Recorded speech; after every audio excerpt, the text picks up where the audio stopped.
তরুণরা সক্রিয় থাকলে দেশের কোনো সমস্যায় আর অমীমাংসিত থাকবে না বলে মনে করেন প্রধান উপদেষ্টা ডক্টর মোহাম্মদ ইউনূস। রাজধানীর তেজগাঁয়ে প্রধান উপদেষ্টার কার্যালয় ইয়ুথ ভলান্টিয়ার অ্যাওয়ার্ড 2025 অনুষ্ঠানে তিনি এসব কথা বলেন। তরুণদের উদ্ভাবনী শক্তি আজ কেবল শিক্ষাক্ষেত্রে সীমাবদ্ধ নেই মন্তব্য করে প্রধান উপদেষ্টা বলেন, তরুণরা স্বাস্থ্যসেবা, পরিবেশ সুরক্ষা, দারিদ্র্য বিমোচন এবং সামাজিক ন্যায় বিচার প্রতিষ্ঠায়ও অগ্রণী ভূমিকা পালন করছে। 24-এর গণ অভ্যুত্থানে নেতৃত্ব দিয়ে তরুণরা ইতিহাস রচনা করেছে বলেও জানান প্রধান উপদেষ্টা।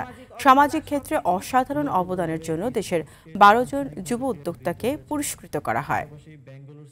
আমি বিশ্বাস করি তরুণরা সক্রিয় থাকলে দেশের কোনো সমস্যায় আর অমীমাংসিত থাকতে পারে না।